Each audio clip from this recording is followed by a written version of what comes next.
अभी हमने देखा था इसमें से जो सबसे वृक्षस्य अनिलजम कासम आदौ स्नेह उपाचरेत, जो शुद्ध वातज कास है, जो केवल निरुपस्तंभित वात है, ऐसे शुद्ध स्वतंत्र वात प्रकोपजन्य कास में, शुद्ध वातज कास में सबसे पहले क्या करना है? स्नेह ही उपाचरे, स्नेह का प्रयोग करना है।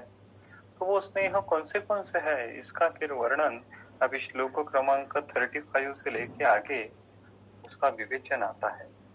तो ये भी एक अभ्यास करने की, चिंतन करने की, मनन करने की एक अच्छी बात है। ये भी एक अच्छा डोमेन हो सकता है कि हर एक व्याधि में जो स्नेहनार्थ गुर्ता आए हैं उनका अगर हम हमारे नोटबुक में अलग से संकलन करें, वो अगर एक टेबुलर फॉर्म करें या फिर कुछ अलग प्रकार से उसका पिक्चरल डायग्राम हम कर सके, तो वो भी एक अलग प्रकार से प्रिसाइज अध्ययन हो सकता है कि हर एक व्याधि में उस व्याधि अवस्था अनुसार किस प्रकार के शोधनार्थ गुर्ताए हैं, किस प्रकार के शमनार्थ गुर्ताए।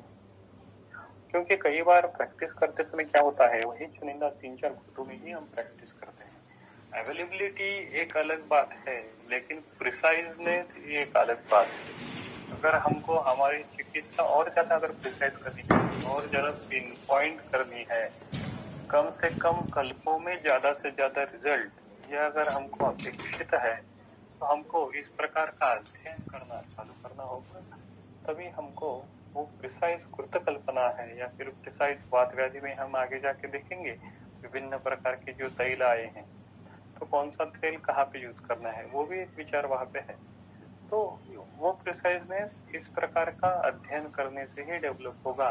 तो अभी वातज कास में कौन सा गुर्त यूज करना है उस विषय में वो श्लोक क्रमांक 35 में कहते हैं, कंटकारी गुरुचिभ्याम पृथक 30 फलाद रसे प्रस्ताः सिद्धो घृतात् वातकास वन्यदीपनाः, वातकासनुत वन्यदीपनाः।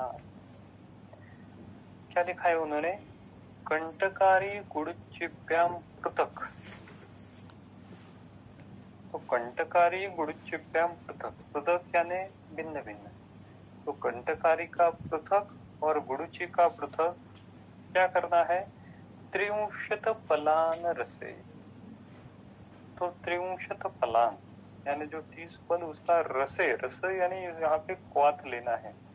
तो गुरुचि का अलग क्वाथ अपने लिया और कंटकारी का अपने अलग क्वाथ लिया और उससे सिद्धा भृतान प्रस्थान, और उससे एक प्रस्थ जो घृत है वो घृत वहां पे आपको सिद्ध करना है। और ये वातकासनुत, ये वातकासहर है और वन्य दीपन, हाँ वन्य दीपन भी करने वाला है।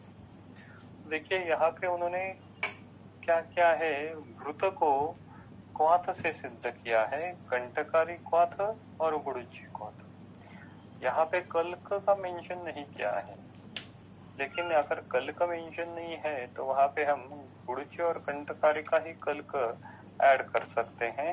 तो गुरुचि और कंटकारी का ही कल्क और गुरुचि और कंटकारी का ही क्वाथ, इससे उस घृत को, वो घृत को सिद्ध करना है। ये एक सिंपल कल्प वहां पे उन्होंने हमको लिखा है जो वातकासहर है।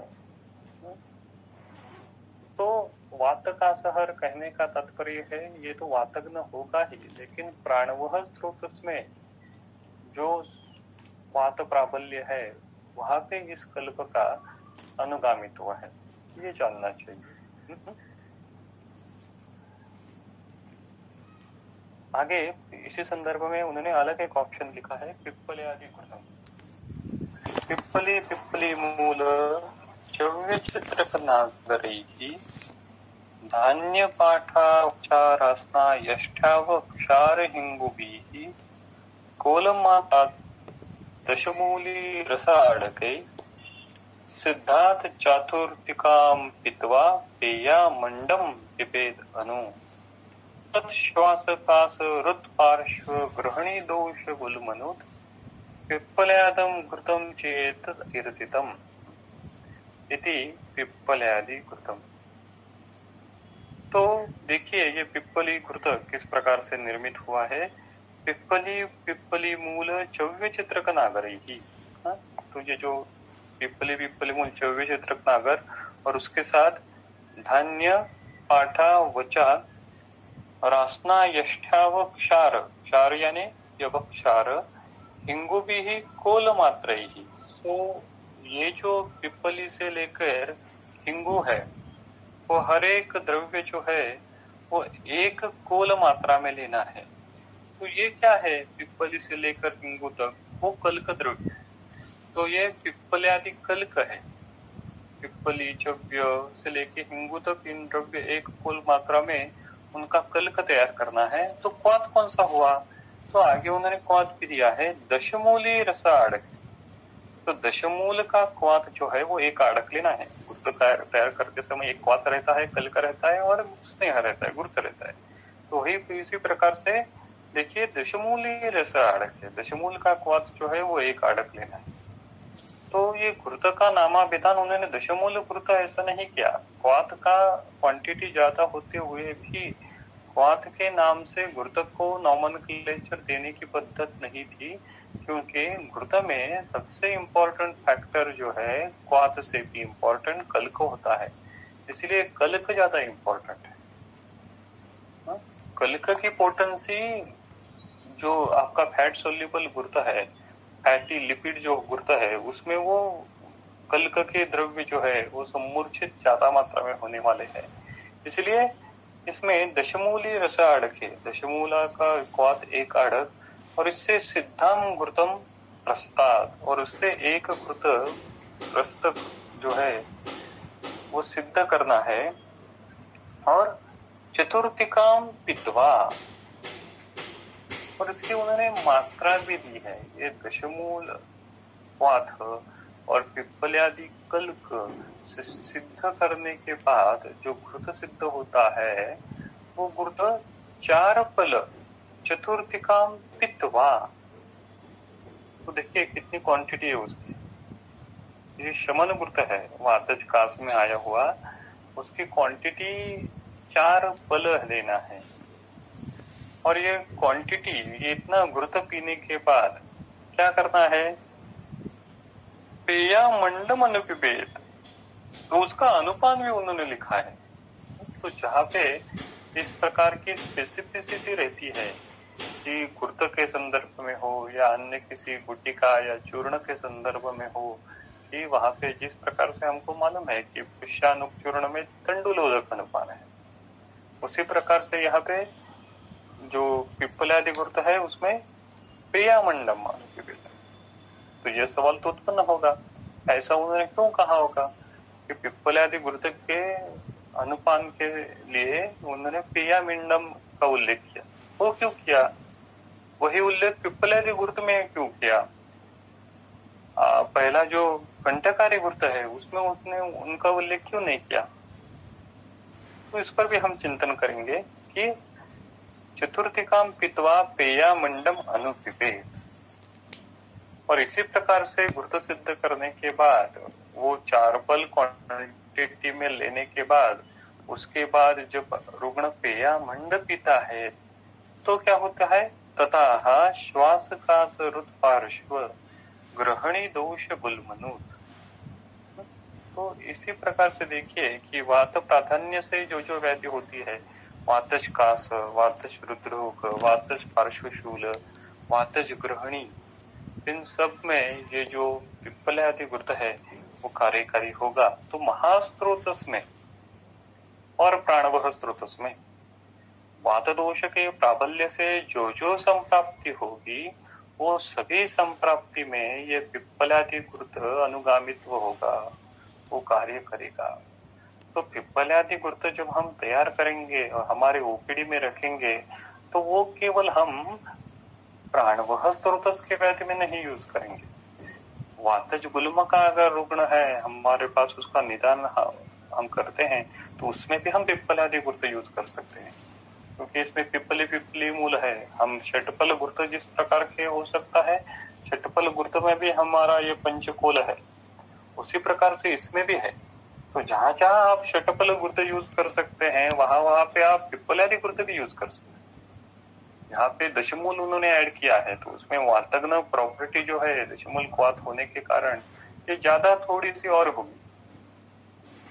तो गुल्म में भी आप इसका प्रयोग करना है। वातज ग्रहणी में जब वात पित्तोत्तर अवस्था उत्पन्न होती है, जहाँ पे आप चांगेरादि घृत है और अन्य प्रकार के घृत का प्रयोग करने को कहा है, वहां पे भी आप इस प्रकार की घृत कल्पना का प्रयोग कर सकते हैं। तो योजक तत्र दुर्लभ, जो वैद्य के ऊपर डिपेंड है कि उसको अगर प्रिसाइजनेस उसका मालूम है कौन से दोषानुबंध पे ये कल्प यूज करना है, यह अगर वैद्य जानता है तो केवल कास अधिकरण तक रुकना नहीं है, उसकी व्याप्ति और बढ़ानी है। तो इति आत्रेयेण प्रकीर्तितम, सो ये प्रकीर्तितम, तो ये आत्रेयण जी ने ये एंडोर्स किया हुआ ये पिप्पलादि घृत नाम का कल्प है। आगे तृषणाद्य घृतम उन्होंने लिखा है श्लोक क्रमांक 39 से लेके 42 तक। तो तृषणम त्रिफला द्राक्षाम काश्मर्याणि परुषकम द्वे पाठे देवदारु वृद्धि स्वगुप्तां चित्रकं ब्राह्मीं तामलकीं मेधा काकनासां शतावरीं त्रिकंटकं विदारीं च पिष्ट्वाकर्ष समं घृतात् प्रस्थं चतुर्गुणे क्षीरे सिद्धं कासहरं पिबेत् ज्वर गुल्म अरुचि प्लीह शिरुरुत् पार्श्वशूलनुत् नीलाष्टिल शतक्षोष क्षयापहम् तृषणं नाम विख्यातम् एतद् घृतम् अनुत्तमम्, घृतम् इति तृषणाद्य घृतम्। तो देखिए, तो ये तृषणाद्य घृत उन्होंने कैसे तैयार किया है। तृषणम यानी त्रिकटु, त्रिफलाम द्राक्षाम काश्मर्याणीम परुषकम और द्वे पाठे, पाठा का दो प्रकार जो है वैरायटी। अभी द्विपाठे के देखिए टीका में क्या लिखा है, तृषणाद्य द्विपाठे इत्यनेन स्वल्प पत्राम द्वितीया पाठाम ग्राह्यन्ति। तो एक पाठा कोई तो नॉर्मल पत्ते वाली होगी और दूसरी पाठा जो है वो स्वल्प पत्रा वाली होगी। इस प्रकार से उन्होंने दो पाठा का उल्लेख यहाँ पे किया है। तो पाठा के दो वैरायटी, देवदारु वृद्धिम स्वगुप्ताम चित्रकम शटिम ब्राह्मीम तामलकीम मेधा काकनासाम शतावरीम त्रिकंटकम, त्रिकंटकम यानी क्या, बुक्षुर विदारीम चम कर्ष समम। तो ईच द्रव्य जो है त्रिकटु से लेके विदारी तक, तो ये जो है ये कल्क द्रव्य है, तो वो एक कर्ष क्वांटिटी में लेना है और ये एक कर्ष क्वांटिटी में लेके पिष्टवा, और उसमें क्या करना है फिर आगे, चतुर्गुणे क्षीरे, तो 4 पट क्षीर गो क्षीर लेना है और घृतात् प्रस्थम सिद्धम, तो घृत से प्रस्थ, एक प्रस्थ क्वांटिटी में घृत लेके वो घृत सिद्ध करना है। तो यहाँ पे उन्होंने क्वाथ का उल्लेख नहीं किया, क्वाथ नहीं है यहाँ पे, कल्क है, यहाँ पे क्षीर है और घृत है। तो देखिए, तो ये ज्यादा बृहण कल्प होगा उस हिसाब से देखा जाए। भले ही इसमें कल्क में आप तृषण है, इसमें आपने चित्र का ऐड किया है, लेकिन ओवरऑल इसमें जीवनीय द्रव्य भी है, वृद्धि है, आत्मगुप्ता है, शतावरी है, और यहाँ पे क्वाथ की जगह पे गोक्षीर का उपयोग उन्होंने किया है। तो एज कंपेयर टू कंटकारी घृत, एज कंपेयर टू पिप्पलादि घृत, द तृषणाद्य घृत becomes more potent वातग्न, or we can say more potent ब्रूहण। So depending upon the gradation of the वात प्रकोप, निरुपस्तंभित वात व्याधि का प्राबल्य किस प्रकार से है, उस हिसाब से हम ये जो घृत कल्पना है वो सिलेक्ट कर सकते हैं। या फिर ऐसा कहें कि रुग्ण व्याधि जीर्ण अवस्था बहुत है, तो इस अवस्था में अगर जीर्ण कालानुबंधी व्याधि है तो वात प्रबल गुरुत्वता ज्यादा होगी, ऐसी अवस्था में वहां पे ज्यादा ब्रूहण करना अपेक्षित होगा। तो वहां पे तृष्णांति गुरुत्व ये ज्यादा प्रिसाइज रहेगा। उस जगह पे आपने अगर पिप्पलादि गुरुत्व दिया तो वो गलत होगा क्या? वो नहीं गलत होगा, लेकिन ज्यादा प्रिसाइजनेस की जो बात है वो ज्यादा प्रिसाइजनेस तृष्णांति गुरुत्व प्रिस्क्राइब करने से होगा। तो इनका जो माइन्यूट वेरिएशन है, इनमें जो फर्क है माइन्यूट, पिप्पलादि गुरुत्व, कंटकादि गुरुत्व, तृष्णांति गुरुत्व, वो वेरिएशन किस प्रकार से होता है ये भी थोड़ी चिंतन करने की बात है। तो चतुर्गुणे क्षीरे घृतात प्रस्तम सिद्धम कासहम पिबेत, और ज्वर गुल्म अरुचि प्लिहा शिरा रुत पार्श्व शूलनुत कामला अर्श अनिलाष्ठिला, अनिलाष्ठिला यानी वातजष्ठिला, शतक्षोष क्षयापहम अनुत्तमम कृतम, अनुत्तमम कालतः उत्तमम कृतम तृष्णम नाम विख्यातम। तो देखिए इसकी व्याप्ति जो है, फलश्रुति भी और बड़ी हो गई है, क्योंकि ये ज्यादा ब्रूहण होने वाला है। तो वात प्रावधान्य से सार्वदेहिक जो जो व्याधि होंगे वहां पे आप ये कल्प यूज कर सकते हो। आगे चिकित्सा संस्थान के 28 के अध्याय में जो निरुपस्तंभित वात व्याधि से उत्पन्न होने वाली व्याधि है, वहां पे भी ये कल्प आप यूज कर सकते हो, तृष्णांति गुरुत्व नाम का। आगे रासनाघृत नाम का उन्होंने कल्प लिखा है।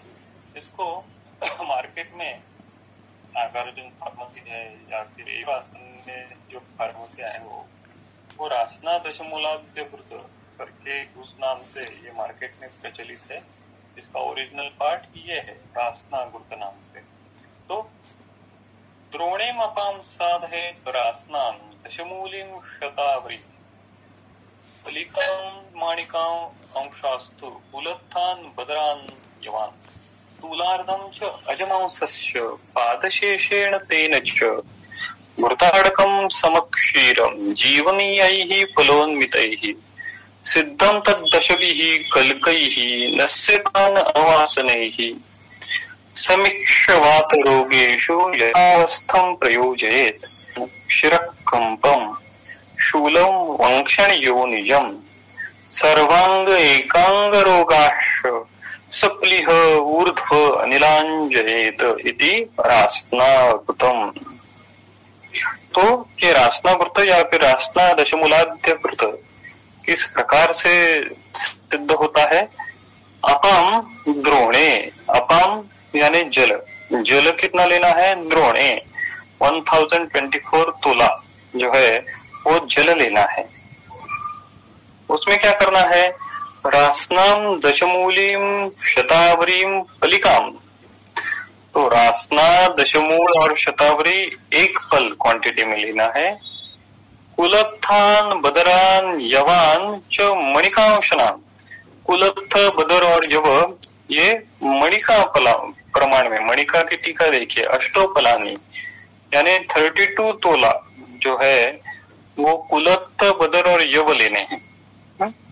और देखिए अजामांसस्य च तुलार्धम, अजामांस भी उसमें ऐड करना है। वो तुलार्धम 200 तोला अजमांस उसमें ऐड करना है। तो जिस प्रकार से हमने अमृतप्राश गुरुत्व देखा था या फिर अजमांस रसायन है, उसी प्रकार से इसमें भी अजमांस है। तो इसकी ब्रूहणीय पोटेंसी और बढ़ने वाली है। आपने ऊपर तृष्णांति गुरुत्व देखा जिसमें गोक्षीर है, तो उससे ही ज्यादा पोटेंट जब अजमांस ऐड किया है तो वो ज्यादा पोटेंट रहेगा, तो ज्यादा ब्रूहणीय रहेगा। तो अजमांसस्य तुलार्धम साधयेत, और क्या करना है? पादशेषेण। तो देखिए तो क्या करना है? सबसे पहले एक द्रोण जल लेना है 1024 तोला, उसमें रासना, दशमूल, शतावरी, फलिका और उनके हर एक जो क्वांटिटी दी है उस क्वांटिटी के अनुसार कुलत्थ, बदर, यव ये ऐड करने हैं। अजमांस भी उसमें ऐड करना है, उसको पकाना है।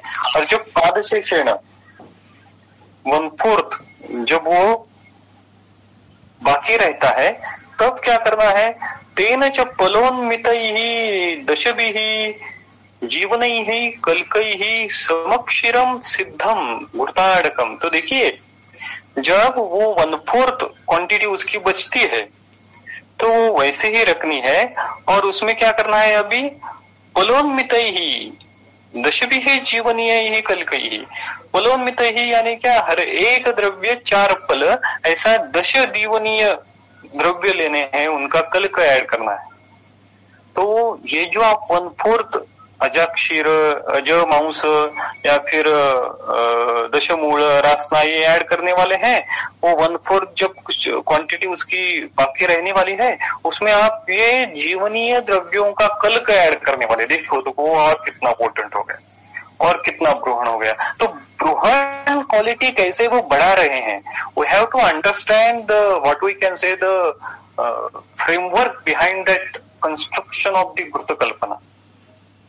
तो किस प्रकार से उस घृत की रचना की है, तो सबसे पहले अजमाओं से ऐड करके उन्होंने फुटन उस क्वाथ की बढ़ाई, फिर कल्क में उन्होंने जीवनीय द्रव्य ऐड कर दिए तो और उसकी पोटेंसी ब्रूहण की बढ़ा दी, और फिर क्या किया, समक्षीरम सिद्धम, और समक्षीर घृत भी, सॉरी दूध भी उसमें ऐड कर दिया, वो दुग्ध, तो और एक 1+ ब्रूहण हो गया।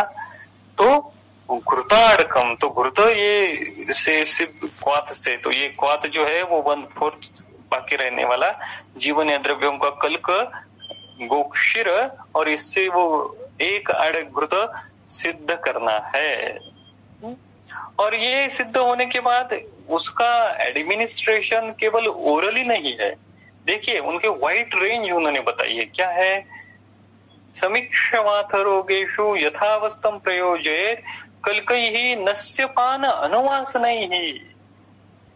इसका नस्यार्थ उपयोग आप कर सकते हो, पानार्थ तो है ही, अनुवासन के लिए भी आप उपयोग कर सकते हो। तो अगर इस प्रकार का अगर पोटेंट कल्प अगर आप अपने ओपीडी में बनाते हो, मार्केट से अच्छा है आप अगर प्रिपेयर करते हो तो अगर बना के रखते हो, तो आपके पास आयुर्वेदीय कंसल्टेंट के पास जो विभिन्न प्रकार के रुग्ण आते हैं, तो उनमें इनका हम विभिन्न प्रकार से उपयोग कर सकते हैं।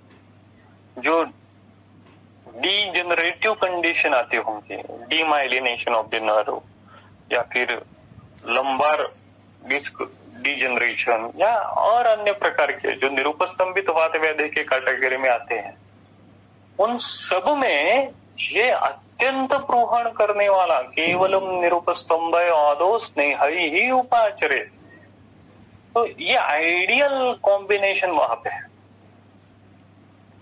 वैसे देखा जाए तो ये चरक चिकित्सा स्थान के 28 अध्याय में होता तो ज्यादा प्रिसाइज होता, लेकिन यहाँ पे अधिकरण उसका सबसे पहले अगर हम उसकी फलश्रुति पढ़ते हैं तो वहां पे उन्होंने लिखा है पंचकासान।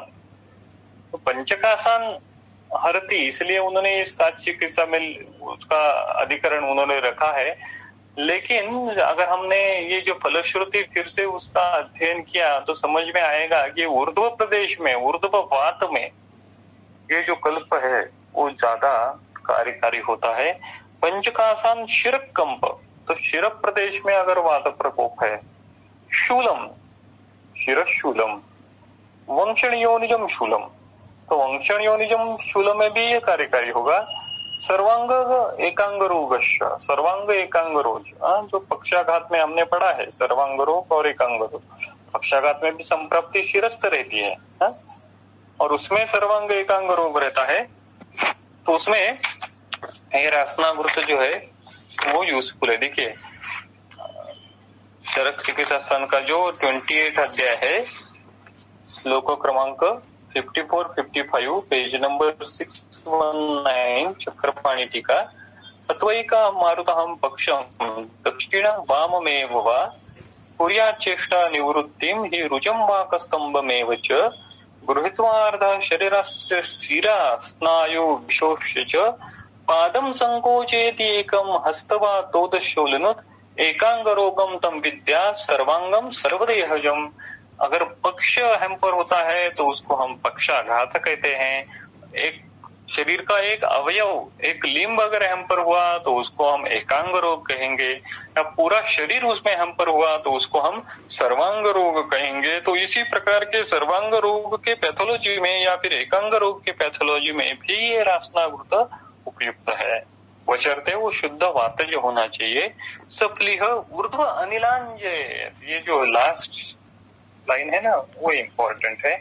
सो ऊर्ध्व अनिलांजय, इसलिए वो शिरस्थ सभी पैथोलॉजी में उपयुक्त है, शिर कंप में उपयुक्त है, या फिर शिर में अन्य प्रकार के कोई अगर वात दोष से प्राधान्य से व्याधि उत्पन्न हो रहा है, जैसे एक कंडीशन रहती है आत्यंतिक शिरशूल की ट्राइजेमिनल न्यूरालजिया नाम की, उसमें भी ये उपयुक्त होगा। या फिर हम कहें कि आज की परिभाषा में माइग्रेन के रुग्ण रहते हैं, उसमें भी अगर शुद्ध वातज कंडीशन उत्पन्न हो रही है तो उसमें भी ये रासना दशमूलाद्य घृत जो है वो कार्यकारी रहेगा। तो ये इम्पोर्टेंट कल्प है रासना घृत। आगे उन्होंने विडंगादि चूर्ण नाम का एक चूर्ण भी उल्लेखित किया है। विडंगम नागरम रासना पिप्पली हिंगू सैंधवम भार्गी चूर्णम पिबेत्वा घृतमात्रया। और इसकी फलश्रुति उन्होंने आगे दी है, स कफे अनिलजे कासे श्वास हिक। तो देखिए ये विडंगादि चूर्ण किस प्रकार से निर्मित है। विडंगम नागरम रासना पिप्पली हिंगू सैंधवम भार्गी, भार्गी यानी भारंगी, चार चूर्ण हुआ। तो देखिए ये सिंपल है, ये सभी द्रव्य जो है वो सम्मिलित करने हैं, एक साथ उनको मिक्स करना है। और स्वकफे अनिलजे कासे, तो वात में वातज कास में जब कफ का अनुबंध है तो वहां पे ये विडंगादि चूर्ण का प्रयोग करना है।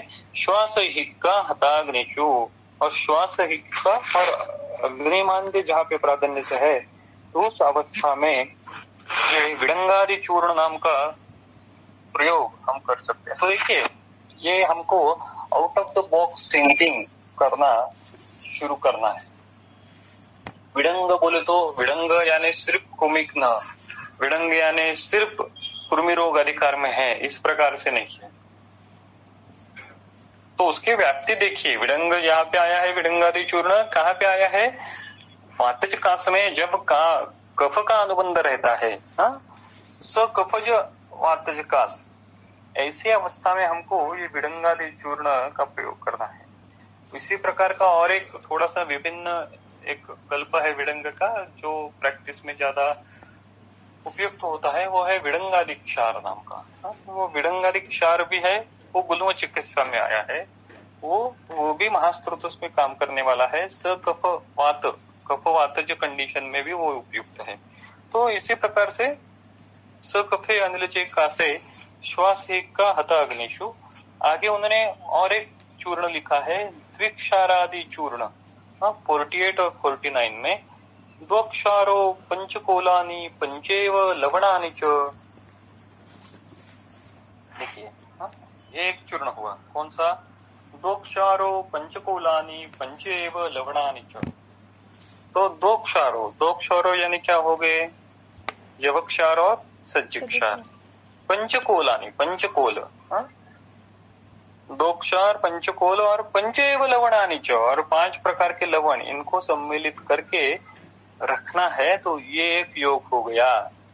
तो ये भी कहाँ पे उपयुक्त होगा, वातज कास में जहाँ पे कफ का अनुबंध है वहां पे इस दोक्षारादि चूर्ण जो है उसका उपयोग होने वाला है। तो दोक्षारो पंचकोलानी पंचेव लवणानि च, और उसके नीचे और एक योग उन्होंने दिया है शट्यादि चूर्ण नाम का। वहां पे क्या है, शटी नागर उदिच्च कलकम व वस्त्रगालितम पायेद घृतमिश्रम वातकास निप्रहणम। तो ये कल्क संकल्पना है, चूर्ण से ही निर्मित कल्क होता है, तो ये कल्क स्वरूप में लेना है। शटी नागरक उदिच्च, देखिए सिंपल है, शटी नागरक, नागरक यानी शुंठी, और उदिच्च, उदिच्च यानी जिसको हम सुगंध वाला कहते हैं, इनका कलकम वह वस्त्रगालितम, हाँ? और घृतोन्मिश्रम पायेत, घृत से मिश्र करके उस देना है।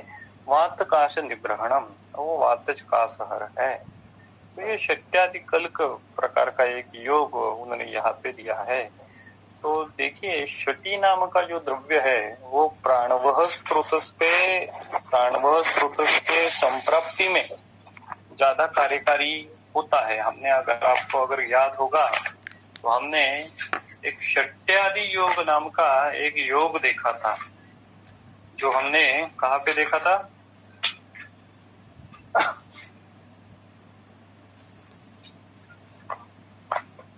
हाँ, जो सन्निपातज ज्वर की अवस्था जो रहती है, जिसमें कास श्वास, देखिए पेज नंबर आपके पास अगर चक्रपाणी टीका है तो 418 चरक चिकित्सा स्थान अध्याय क्रमांक 3 श्लोक क्रमांक 211। हाँ, देखिए शटी पुष्कर मूलम च व्याघ्री शुंगी दुरालभा गुड़ची नागरम पाठा किरातम कटुरोहिणी एष षट्यादिको वर्गः सन्निपात ज्वरापः कास रुद्ग्रह पार्श्वार्थी श्वास तंद्रासु शस्यते। सो व्हेनेवर अधिकरण कौन सा चल रहा है? ज्वर का चल रहा है, सन्निपात ज्वर का चल रहा है, उसमें कास और श्वास इस प्रकार के अगर लक्षण उत्पन्न होते हैं तो आज की परिभाषा में देखा जाए तो लोअर रेस्पिरेटरी ट्रैक इन्फेक्शन, जिसमें ज्वर भी रहता है, कास भी है, श्वास भी है, ऐसी कंडीशन है, निमोनिया जैसी कंडीशन है। हाँ, तो ऐसी अवस्था में एषः षट्यादिको वर्गः सन्निपात ज्वरः, तो इसका प्रयोग करना चाहिए। तो शटी जो है नाम का द्रव्य जो है वो प्राणव स्रोत के सन्निपात अवस्था में उपयुक्त है। और यहाँ पे भी आपने देखा कि शटी शुंठी और इनका उदिच, इनका कल्क घृत के साथ मिक्स करके वो वातज कास में प्रयोग करना है। आगे श्लोक क्रमांक 50 से उन्होंने विभिन्न प्रकार की लेह कल्पना का वर्णन किया है। सबसे पहले देखिए दुरालभादि लेह है, तो ये भी थोड़ा सा आप अध्ययन करने की कोशिश कीजिए, अपने आप चिंतन करने की कोशिश कीजिए कि विभिन्न प्रकार के अध्यायों में लेह कौन से आए हैं। तो प्रैक्टिस में हर बार आप एक मार्केट का लेह ही लिख के देना जरूरी नहीं है। मधु और घृत रुग्ण को मिक्स करने को कहा, सीतोपलादि चूर्ण है, वो सीतोपलादि चूर्ण मधु और घृत मिक्स करके भी आप उसका लेह बना सकते हो और वो रुग्ण को चाटने के लिए उसको लेह संकल्पना के स्वरूप में दे सकते हो। तो ये लेह संकल्पना वातज कास में विभिन्न प्रकार से आई है। उसमें से सबसे पहले श्लोक क्रमांक 50 में दूरालभादि लेह नाम का एक लेह वर्णित है। दूरालभाम शटिम द्राक्षा श्रृंगबेरम सितोपलाम लेह्यात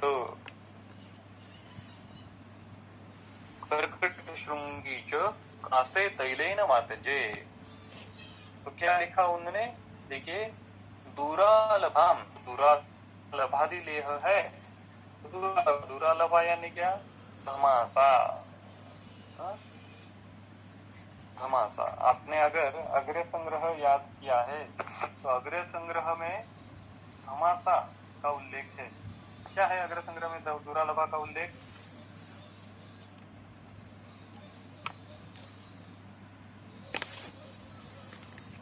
दुरालभा पित्त श्लेष्म प्रशमनाना। तो दुरालभा जो रहती है वो पित्त और श्लेष्म को कम करने वाली रहती है। तो दुरालभादि लेह होगा तो वातज कास में जहाँ पे कफ का अनुबंध रहेगा तो वहां पे आपको ये दुरालभा का प्रयोग करना है। पित्त श्लेष्म प्रशमनाना, पित्त को भी कम करती है और कफ को भी कम करती है। तो दुरालभाम शटिम, यहाँ पे भी देखिए शटी आया है। द्राक्षाम श्रृंगबेरम यानी सीतोपलाम, और ये सीतोपला यानी जो खड़ी शक्कर रहती है वो मिक्स करना है। कर्कट श्रृंगिम च, कर्कट श्रृंगी ये ऐड करके वातजे कासे तैले न लिया, तैल ऐड करके उससे लेह संकल्पना इसकी तैयार करनी है। तो ये भी यहाँ पे सवाल उत्पन्न हो सकता है कि आप अगर इससे आगे जो लेह संकल्पना का अध्ययन करोगे विभिन्न तो उसमें हर एक योग में जो ऐड करना है लेह करने के लिए वो विभिन्न हो जाता है। यहाँ पे दुरालबादी लेह में तेल ऐड करने को कहा है, तो सवाल ये उत्पन्न होता है तेल ही क्यों ऐड करना है। तो उन्होंने कुछ तो सर्वे स्टडी किया होगा, कुछ तो क्लिनिकल स्टडी किया होगा कि दुरालबादी लेह की पोटेंसी घृत से अच्छा तैल देने से बढ़ती है क्या। तो इसी प्रकार से उन्होंने लिखा है कि दुरालबादी लेह जो है वो वातजकास में तैले न ले या तेल में ऐड करके उसको देना है। आगे और एक लेह उन्होंने श्लोक क्रमांक 51 में लिखा है, दुस्पर्शा पिप्पलिम मुस्तम मार्गी कर्कटकी शटीम पुराण गुण तैलाभ्याम चूर्णितम वापि लेह है। देखिए दुस्पर्शम यानी फिर से धमाका जो है, पिप्पलिम मुस्तम भार्गिम कर्कटिकम शटीम चूर्णितम, इनका चूर्ण पुराण गुण तैलाभ्याम, तो गुड़ पुराण गुड़ और तैल इसके साथ लेह करके दिया, तो उसमें पुराण गुड़ आपने ऐड कर दिया लेह कर तैयार करने के लिए। ऊपर सीतोपला थी और तैल था, यहाँ पे पुराण गुड़ है और तैल है। आगे श्लोक क्रमांक 52 में विडंगादि लेह है। विडंगम सैंदवम पुष्टम योषम हिंगु मनशिलाम मधु सर्पयुतम कासहिका श्वासम जयेत लीयन। तो इसमें क्या है, विडंग सैंदवम पुष्टम योषम हिंगु मनशिलाम। देखिए मनशिला लेह के लिए भी यहाँ पे यूज की है। मधु सर्पयुतम, यहाँ पे मधु और सर्प ऐड करना है। तो देखिए दुरालबादी लेह में किसमें लेह करना है वो बदल दिया है। आगे जो दूसरा लेह था उसमें भी पुराण गुड़ और तेल ऐड करना है। अभी विडंगादि लेह में मधु और सर्पी ऐड करके उसको लीयन का से का श्वासम चयेत। तो इसी लेह के संदर्भ में श्लोक क्रमांक 53 से लेके 56 में चित्रका लेह नाम का एक योग आया है। चित्रकम पिप्पली मूलम रोषम हिंगु दुरालभाम शटी पुष्कर मूलम च श्रेयसी सुरसाम मुचाम भार्गीं छिन्नरूहाम रासना श्रृंगी द्राक्षा च काशकान कलकान अर्धतुलक्वाथे निदिक्त्या फलविंशतिं दत्वा मत्संडिकायाश्च गुरुताश्च गुरवं सिद्धं शीतं पृथकं क्षौद्रं पिप्पली कुटुम्बादितं चतुष्फलं तुगाक्षीर्या चूर्णितं तत्र दापये लेहाय कासरुद्रोग श्वास गुल्म निवारणम। तो देखिए ये चित्रकादि लेह उन्होंने किस प्रकार, चित्रकम पिप्पली मूलम योषम हिंगुम दुरालभम। तो देखिए ये दुरालभा नाम का जो द्रव्य है वो बार बार आता है और वो लेह में ज्यादा आता है। तो ये भी थोड़ी आप ऑब्जर्व करने की बात है, दुरालभा लेह में ज्यादा आया वातजकास के संदर्भ में। दुरालभम शटीम, शटी भी देखिए बार बार आ रहा है। पुष्कर मूलम श्रेयसीम, श्रेयसी यानी गज पिप्पली। सुरसाम कहते हैं वचाम भांगिम भारंगिम छिन्नरुहाम यानी गुड़ुची। रासनाम श्रृंगिम द्राक्षाम च कर्षिकान कलकान। तो इनका चित्रक से लेके द्राक्षा तक उनका कल्क करना है। निदिक्त्या, निदिक्त्या है अर्धतुला क्वाथ है यानी कंटकारिका क्वाथ जो है तो 200 तोला लेना है। मत्स्यंडिकाम च, मत्स्यंडिका यानी इसको हम क्या कहते हैं उसको मराठी में खडी साखर जो म्हणतो आपण ते। मत्स्यंडिकायाम च बलिविंशतिम यानी 80 तोला जो है वो मत्स्यंडिका लेनी है। दत्वा वो ऐड करके घृताच कुड़वम पचेत, घृत जो है वो कुड़व यानी 16 तोला लेके वो सिद्ध करना है। सिद्धम शीतम पृथक क्षौत्र पिप्पली कुड़वान्वितम। ये घृत सिद्ध होने के बाद जब नॉर्मल टेम्परेचर को आ जाए तो उसमें मधु पिप्पली और तुगाक्षीरिया चतुष्फलम तत्र दापयेत। तुगाक्षीरी उसमें ऐड करनी है। और ये जो है कास रुद्रोग श्वास गुल्म निवारणम लिया। तो ये अलग प्रकार का ज्यादा पोटेंट एक चित्रकादि लेह नाम का एक लेह उन्होंने बताया है। आगे इसी संदर्भ में उन्होंने अगस्त्य हरित के लिए, जो ज्यादा प्रसिद्ध है, मार्केट में ज्यादा प्रचलित है, ये एक लेह अगस्त्य हरित की रसायन करके जो आता है, वो श्लोक क्रमांक 57 से लेके 62 तक उसका वर्णन आगे किया है।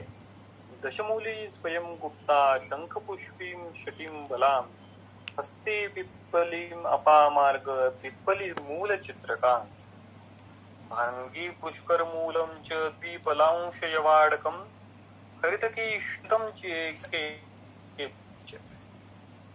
यवैः स्विन्नैः कषायं तं पूतं तच्च अभयात् पच्येत् गुडतुलां दत्त्वा गुडवं च पृथक् कृतात् तैलात् स पिप्पली चूर्णात् सिद्धशीते च माक्षिकात् लीयात् द्वे च अभये नित्यम् अथा खादयेत् रसायनात् तद्वलिबलितं हन्ति वर्णायु बलवर्धनं पंचकासान् क्षयं श्वासं हिक्कां च विषमज्वरं हन्या तथार्षो गृहणी रुद्रोग रुचि पीनसान् अगस्त्य विहितं श्रेष्ठं रसायनम इदं शुभम। इति अगस्त्य हरित की। तो ये अगस्त्य हरित की लेह या फिर अगस्त्य हरित के रसायन किस प्रकार से वर्णित किया है। दशमूलिम स्वयं गुप्तम यानी कपिकच्छु जो है, शंख पुष्पिम शटिम बला हस्ति पिप्पली अपामार्ग पिप्पली मूल चित्रकान भांगी पुष्कर मूलस्य द्विपलांशम। ये जो द्रव्य है दशमूल से लेके पुष्कर मूल तक, ये 8 तोला लेने हैं हर एक क्वांटिटी। फिर यवाडकम, यव जो है वो 1 आड़क यानी 256 तोला लेनी है। एकम हरितकीम शतम, हरितकी के फल जो है वो 100 फल लेने हैं। तो हरितकी की परीक्षा, फल की परीक्षा करनी है और उसमें से जो अच्छे 100 हरितकी के फल है वो लेने हैं और वो पंचाड़ के जले पचित, और वो हरितकी के फल जो है वो पंचाड़ के यानी लगभग 1280 तोला जल में वो पचित, उसको सिद्ध करने हैं। फिर यवई ही स्पिन्नई ही, वो यव जो है वो पक्व होने के बाद पूतम उसको छान लेना है और तम कषायम, और उस कषाय में तद अभयाशतम, वो जो शत अभया है वो ऐड करनी है। तो देखिए सबसे पहले क्या करना है, वो यव आड़क जो है, यव जो है वो यव सिद्ध करने हैं। वो यव सिद्ध करने के बाद उसमें जो 100 हरितकी के फल है वो 100 हरितकी के फल उसमें ऐड करने हैं। फिर जो ऊपर का जो कल्क द्रव्य है दशमूल से लेके पुष्कर मूल तक वो उसमें ऐड कर देना है। और फिर गुड़ तुलाम, और गुड़ जो है वो 400 तोला, घृतात स पिप्पली तैलाच, और पिप्पली और तैल 16-16 तोला, गुड़वम तत्वा, गुड़व यानी 16 तोला, और सिद्धे शीते, और सिद्ध होने के बाद वो जो रूम टेम्परेचर को आता है तब माक्षिकात च, तो उसमें मधु भी ऐड कर देनी है। अतः रसायनात् लीयात् द्वे अभये नित्यम खादयेत्, और रसायन के लिए इसका उपयोग करना है। तो ये नैमित्तिक रसायन हो गया। जब वैदिक की संप्राप्ति भंग हो जाती है तो नैमित्तिक रसायन का जब प्रयोग करना है, तो नैमित्तिक रसायन ख वैगुण्य दूर करने के लिए उसका प्रयोग हम करते हैं। तो ऐसी अवस्था में इस प्रकार के अगस्त्य रसायन का प्रयोग हम करना है। उसमें से द्वे अभय नित्यम खादे, तो 100 हरितकी फल है उसमें से 2 अभय नित्य खाने हैं। तो लगभग जो है ये 50 दिन का एक कोर्स है। तो ये 50 दिन के कोर्स में आपको ये अगस्त्य रसायन तैयार करके पूरा उस रुग्ण को देना है। तो इसकी फलश्रुति देखिए क्या लिखा है उन्होंने, पंचकासम क्षय श्वासम एकम च विषम ज्वरम। तो एक्चुअली ये लेह संकल्पना जो रहती है वो दोष दुष्ट सम्मूर्छना का वैसे हरण नहीं करती, लेकिन नैमित्तिक रसायन के रूप में इसका कार्य होता है। नैमित्तिक रसायन का कार्य यानी किस प्रकार का कार्य, जो हमने चरक चिकित्सा स्थान के जो 30 योनि व्यापक चिकित्सा है उसमें एक श्लोक देखा था। चरक चिकित्सा स्थान अध्याय 30 श्लोक क्रमांक 327, 328, पेज नंबर 649। उसमें एक श्लोक है, निवृत्तो अपि पुनर्व्याधि व्याधि स्वल्पेन आयाति हेतुना क्षिणे मार्गीकृते देहे शेषः सूक्ष्म इवानलः तस्मात् तम् अनुपत्नीयात् प्रयोगेण अनुपायेन। तो निवृत्तोपि पुनर्व्याधि स्वल्पेन आयाति हेतुना, व्याधि की संप्रप्ति भंग हो गई है, लाक्षणिक उपचय मिल रहा है, लेकिन ऐसी अवस्था में अल्प हेतुओं का भी सेवन अगर रुग्ण करता है तो पुनश्च व्याधि उद्भव होने की संभावना रहती है। ऐसी अवस्था में जो स्त्रोतो दौर्बल्य खवैगुण्य निर्माण हुआ है तो वो दूर करने के लिए वहां पे अनपायी प्रयोग करने की आवश्यकता है। ये जो अगस्त्य रसायन नाम का जो रसायन है या फिर लेह है, ये अनपायी प्रयोग है। ये जो है वहां पे नैमित्तिक रसायन के स्वरूप में काम करता है। इसलिए जहाँ जहाँ पे काश, क्षय, विषम ज्वर, हृदरोग इस प्रकार की कंडीशन निर्माण होती है तो वहां पे प्रधान व्याधि विपरीत कल्प यूज करने के बाद जब संप्राप्ति विघटन हो जाता है तब ये रसायन के स्वरूप में द्वे अभय नित्यम खादये, इस प्रकार से आप रुग्ण को कम से कम 1-1.5 महीना तक ये रसायन कर्म आगे करना अपेक्षित है। इससे आगे श्लोक क्रमांक जो आगे का है, श्लोक क्रमांक 54, उसमें और एक कल्प उन्होंने दिए हैं, सैंधवम पिप्पलिम भार्गिम श्रृंगवेरम दुरालभाम। तो देखिए ये भी और एक योग उन्होंने यहाँ पे दिया है, सैंधवम पिप्पली भार्गी श्रृंगवेर और दुरालभा। ये सैंधवादी एक योग हो गया। फिर और एक दूसरा योग नीचे दिया है, दाड़िम आम्लेन कोष्णेन भांगी नागर अम्बुना। तो दाड़िम अम्लेन भार्गी नागरम पोषणेन अम्बुना, तो पोषण जल के साथ दाड़िम, भार्गी और शुंठी इसका प्रयोग हो गया। नीचे पिबेद खदिर सारम मदिरा दधिमस्तुभि, तो खदिर सार, ये मदिरा, तो खदिर सार का अनुपान भी उन्होंने यहाँ पे टिप कर लिया है। तो खदिर सार जो है वो मदिरा दधिमस्तुभि के साथ उसका प्रयोग करो, या फिर अथवा पिप्पली कल्पम घृतपृष्ठम स सैंधवम, या फिर घृतपृष्ठम स सैंधवम, घृत में वर्जित करके उसमें सैंधव ऐड करके पिप्पली कल्क जो है वो पिप्पली कल का प्रयोग आप कर सकते हो। ये जो अथवा घृतपृष्ठम स सैंधवम पिप्पली कल्पम जो है ना, ये आज की परिभाषा में, आज की कन्वेंशनल आहार निर्मित हो जाता है, या फिर रुग्ण का जो आहार है उसमें ये कल्पना का प्रयोग आप कर सकते हो। रुग्ण जो खा रहा है, चावल खा रहा है या फिर जो सब्जी खा रहा है या फिर दाल खा रहा है, उसमें ये घृतवर्जित जो पिप्पली है वो ऐड करने को अगर हम कह सकते हैं तो रुग्ण का आहार भी जो है वो औषधि सुसंस्कृत हो सकता है और उसका भी एक अलग परिणाम हम अपने रुग्ण में देख सकते हैं। तो कहने का तात्पर्य यह है, ये विभिन्न प्रकार के योग, सैंधव का प्रयोग, तो सैंधव भी रुग्ण के आहार में अगर हम यूज करने को कह सकते हैं, तो हमारा सोच विचार, हमारे थिंकिंग लाइन इस प्रकार से होनी चाहिए कि हर एक श्लोक जो लिखा है वो आज की परिभाषा में, आज की क्लिनिकल प्रैक्टिस में उसका हम इम्प्लीमेंटेशन किस प्रकार से करें।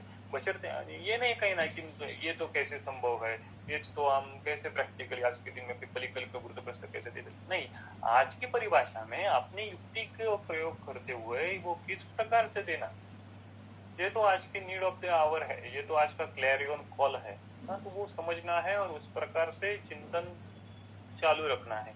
इससे आगे उन्होंने धूमपान का प्रयोग किया है श्लोक क्रमांक 65 में, वो भी ज्यादा इम्पोर्टेंट है। तो कास हर या फिर श्वास हर प्रधान उपक्रमों में एक धूमपान आता है। तो देखिए श्लोक क्रमांक 60, पीडने स्त्रावे नासाया रुधिताम्यति कास प्रतिशाय बताम धूम वैद्या। आज के परिभाषा में जो पे सभी जगह पे जो कोविड-19 का पैंडेमिक है, ऐसी परिभाषा में ये जो लक्षण है, तो ऐसे लक्षण लेके अगर रुग्ण आ रहा है या बता रहा है तो वहां पे आयुर्वेदीय दृष्टिकोण से देखा जाए तो धूमपान ज्यादा उपयुक्त। कौन सी कंडीशन है वो, शिरसः पीड़ने, शिरशूल हो रहा है नासायाः स्त्रावे, नासा स्त्राव हो रहा है। रुधि ताम्यति, तो रुधि ताम्यति के दो प्रकार के अर्थ हो सकते हैं। एक तम प्रवेश यानी गिडनेस, फेंटिंग, इस प्रकार से हम कह सकते हैं। या फिर रुधि ताम्यति का और एक अर्थ हो सकता है यानी ग्लानि उत्पन्न होना, या फिर हम कहें कि shortness of breath, dyspnoea develop होना। तो ऐसी अवस्था में वैद्य कास प्रतिशाय बताम धूमम प्रयोजय, तो ऐसी अवस्था में विभिन्न प्रकार के धूम का प्रयोग वैद्य ने करना चाहिए। आज के क्लिनिकल प्रैक्टिस में, आयुर्वेदीय क्लिनिकल प्रैक्टिस में ये जो धूम संकल्पना है वो उतना वेटेज नहीं दिया जाता। मालूम नहीं क्यों नहीं दिया जाता। हर जगह पे उतना वेटेज दिया है ऐसा नहीं देखा जाता। लेकिन ये धूमपान का अगर हम अच्छे प्रकार से प्रयोग करते हैं तो हमारा रिजल्ट जो है वो रिजल्ट भी और अच्छे और जल्दी हमको मिलते हैं। तो यही विषय है कि जिस प्रकार से हमने वृत्त संकल्पना के बारे में विचार किया कि हर एक अध्याय में कौन से वृत्त संकल्पना आए हैं उनका संकलन करके उनका अध्ययन करो, उसी प्रकार से हर एक अध्याय में सूत्र स्थान से लेके फिर आगे के सिद्धि स्थान तक कौन से धूम आए हैं उनका भी एकत्रित संकलन करके उनका भी हमने अगर इंडिकेशन प्रिसाइज कर दिया, उसमें अगर हम थोड़े से सक्सेस हो गए तो रुग्ण की अवस्था देखकर हम प्रिसाइज धूमवर्ती, प्रिसाइज धूमपान प्रिस्क्राइब कर सकते हैं। आगे जाके मालूम नहीं कि स्काई इज द लिमिट, सपने देखने के लिए कौन रोक रहा है। तो एक सपना ऐसा भी आता है कि आगे जाके एक धूमपान क्लिनिक भी हो सकते हैं। जब मैं पुणे में ऐसे ही घूमता हूँ तो एक दो जगह पे मैंने पुणे में देखा था कि हुक्का पार्लर्स थे, वो एफसी कॉलेज रोड पे या फिर जेएम रोड पे। तो हुक्का पार्लर एक सम सॉर्ट ऑफ हम कहें कि एडिक्शन है या सम सॉर्ट ऑफ थोड़ी सी तामसी चीज है, लेकिन वो पार्लर अगर है और वो सोसाइटी वहां पे रिस्पॉन्ड कर रही है तो हम उसको अच्छा ऑप्शन किस प्रकार से दे सकते हैं। तो उसको अच्छा ऑप्शन हम आयुर्वेदीय दृष्टिकोण से धूमपान की तरफ से दे सकते हैं। और कुछ वैद्य शायद आने वाले पीढ़ी से आगे आएंगे और वो धूम वैद्य करके प्रचलित होंगे कि विभिन्न केवल धूम की प्रैक्टिस प्रिसाइज, वो फिर शिरो रोग रहेंगे, फिर वो श्वास रोग रहेंगे, धूम के विभिन्न प्रकार उनके क्लिनिक में होंगे। तो इस प्रकार का सपना तो हम दे सकते हैं। सपने देखेंगे तो प्रैक्टिस में आगे जाके कुछ ना कुछ तो सोचेंगे। आजकल प्रॉब्लम है कि हमको सपने ही नहीं आते। हमारे आयुर्वेदीय विद्यार्थियों का सबसे बड़ा दौर्भाग्य कौन सा है, हम सपने नहीं देखते।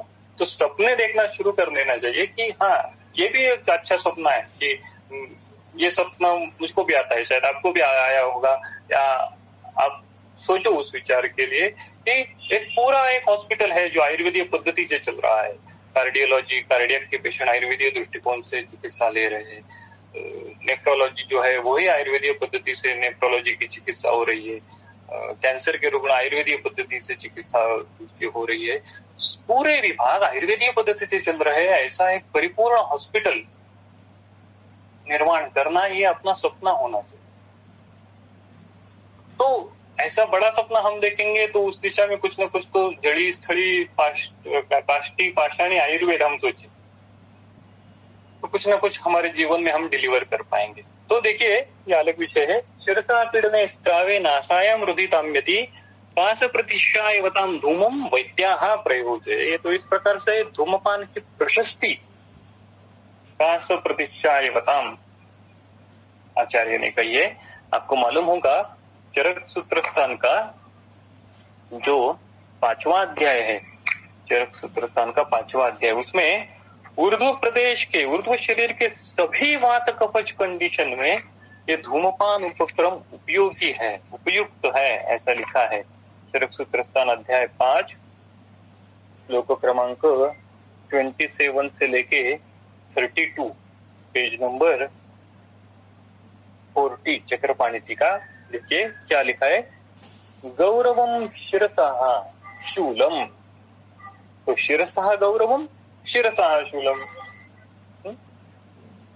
पीनस अर्धाव भेदको, अर्धाव भेदक है या पीनस है, या फिर क्या है कर्णाक्ष शूलम कासश्य हिक्का श्वासो गलत ग्रहा, कर्ण में शूल हो रहा है, अक्षी में शूल हो रहा है, अक्षी शूल जैसी कंडीशन है,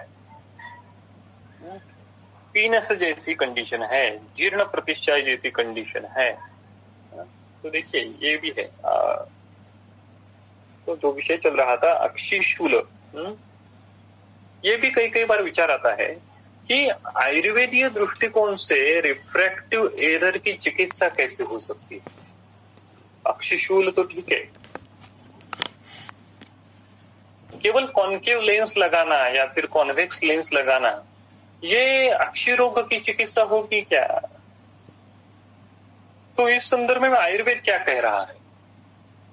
हालांकि आजकल कुछ अच्छे वैद्य है, प्रैक्टिस कर रहे हैं, जो केवल आयुर्वेदीय ऑप्थेल्मोलॉजिस्ट, आयुर्वेदीय नेत्र रोग देखते हुए प्रैक्टिस कर रहे हैं, लेकिन उनको भी सबसे पहले अच्छा काय चिकित्सक होना चाहिए, संहिता को उन्होंने भी अच्छा अध्ययन करना चाहिए, तभी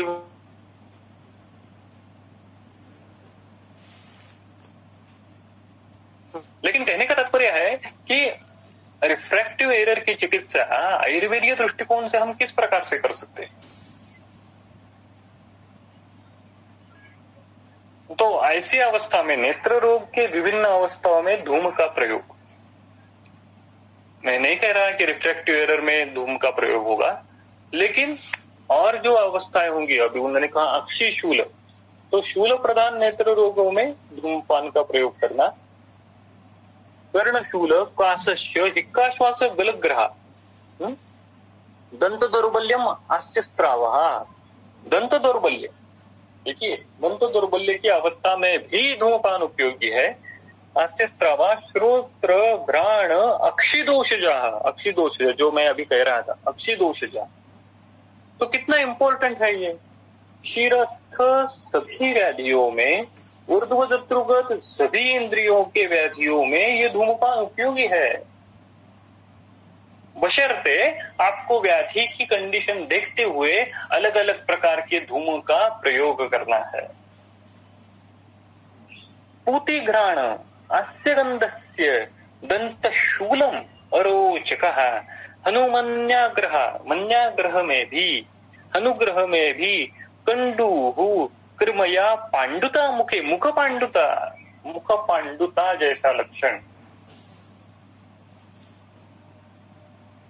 तो ऐसे अवस्था में भी धूमपान का प्रयोग करना है।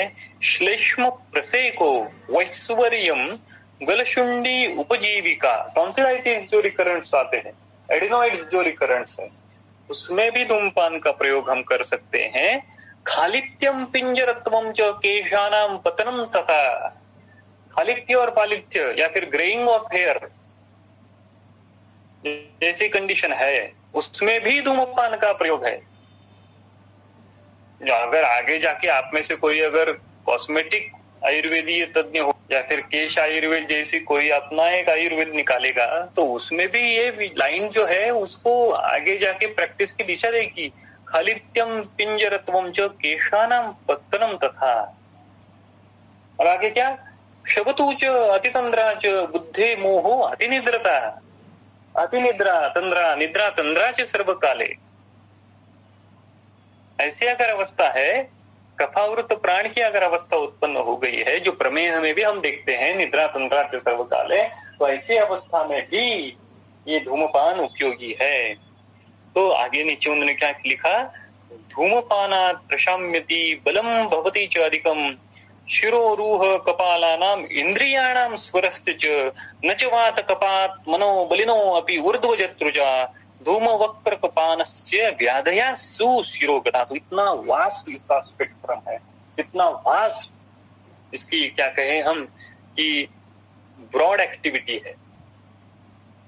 तो इसका विचार हमको करना चाहिए। धूमपान विभिन्न प्रकार के कौन से हम दे सकते हैं, कौन से विधि से दे सकते हैं, और फास्ट रिजल्ट चाहिए तो उनका कन्वेंशनल प्रयोग करते समय किस किस प्रकार की युक्ति की योजना हम कर सकते हैं। तो उसमें से कुछ योग जो है, कासहर श्वासहर, वो अभी चरक चिकित्सा स्थान के 18 अध्याय में नीचे उन्होंने दिखा है, उनका विधि भी उन्होंने वर्णन किया है कि वो विधि किस प्रकार से देना है। उस धूमपान की विधि का और उसमें आए विभिन्न योगों का अध्ययन हम अगली बार करेंगे। अभी हम यहाँ पे ही रुकते हैं। धन्यवाद।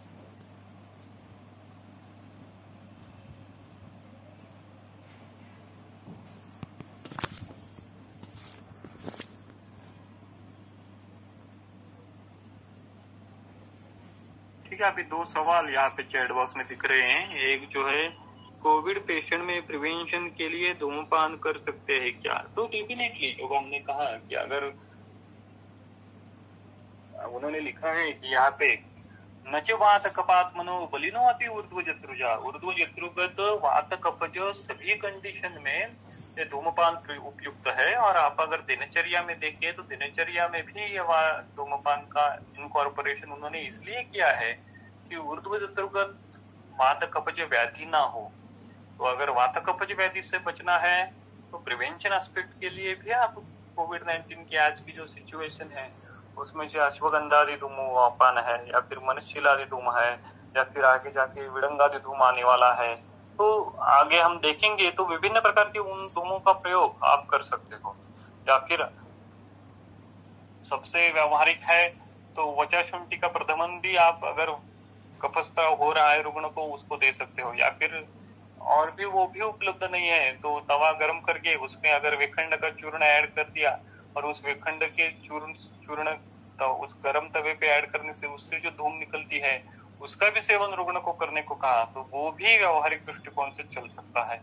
तो इस प्रकार से विभिन्न प्रकार के धूम्रपान का प्रयोग आप कर सकते हो। प्रतिशाय चिकित्सा केल्यानंतर अथवा असेही प्रतिशाय असताना कास सुरू होतो, अशा वेळी काही वेगळा विचार और चिकित्सा केली पाहिजे का? तर तेच प्रतिशाय कास प्रतिशाय होता।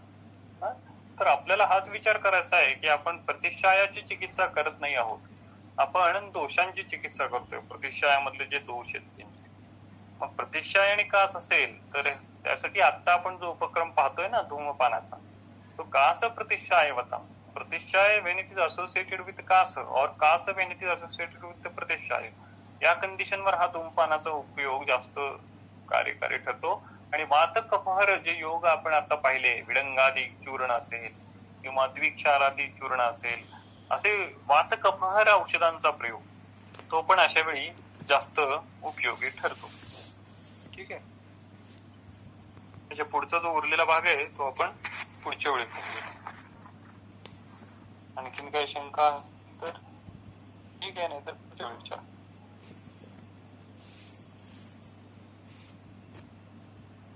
थैंक यू सर, सर के और ज्वाइन किए हुए सारे वैद्य के लिए आभार। Thank you.